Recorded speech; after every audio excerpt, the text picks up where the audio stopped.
U.S. Commerce Secretary Gina Raimondo, and Chinese Vice Premier.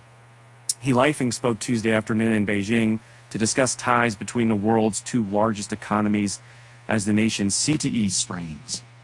The U.S.-China commercial relationship is one of the most globally consequential, Raimondo told he, according to an Associated Press video feed of remarks ahead of the mostly closed-door meeting. Managing that relationship responsibly is critical to both of our nations and indeed to the whole world. The Vice Premier, he said he hoped the U.S. works with China to adopt rational and practical practices, telling Raimondo he was ready to work with her, according to translated in general flags. Raimondo has met with several Chinese officials in meetings since arriving in Beijing on Sunday on a 4-day tour through the Chinese capital and Shanghai. The countries are trying to smooth ties and stabilize the relationship. Tensions have been high for months over issues ranging from Taiwan to a China-linked hack of Raimondo's emails and those of other U.S. officials. On Monday, Raimondo attended a 4-hour bilateral meeting with her Chinese counterpart, Wang Mingtao. Earlier Tuesday, she spoke with Minister of Culture and Tourism Hu Yiping, where the two agreed to hold a tourism leadership summit in China next year.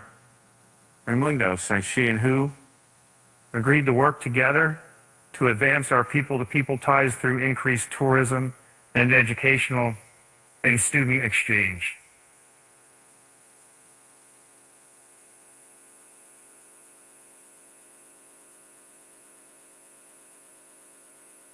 Her trip comes just weeks after the U.S. issued another round of investment curbs targeting high-tech Chinese firms, moves that Beijing views as part of a strategy to contain the nation's technological advancements. Adding to strains, U.S. President Joe Biden hosted the leaders of Japan and South Korea for a trilateral summit that China criticized as an attempt to sow division.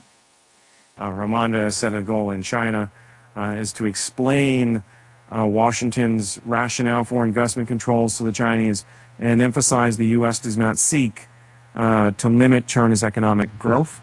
On Monday, Washington and Beijing announced 2 new formal channels of diplomatic communication, a working group focused on commercial issues, along with an export control enforcement information exchange.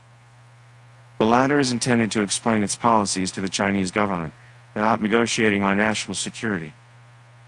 The first meeting on export controls is set for Tuesday between senior staff on both sides, according to a senior Commerce official. This is a bit of old wine in a slightly new bottle, said William McHale, a senior advisor at the National Bureau of Asian Research, with decades of experience in the U.S. Foreign Service, in an interview on Bloomberg TV. Even so, he said the fact that Raimondo and Wang have hashed out new mechanisms is a sign of some movement toward a slightly more normal trading relationship. It's not yet clear whether Raimondo will meet with President Xi Jinping. The last high-level U.S. official to speak with Xi in person was Secretary of State Antony Blinken during his visit to Beijing in June. Treasury Secretary Janet Yellen and Climate Envoy John Kerry did not meet the Chinese leader during their trips in July. The last time President Joe Biden and Xi came face-to-face was at the Group of 20 summit in Indonesia last November.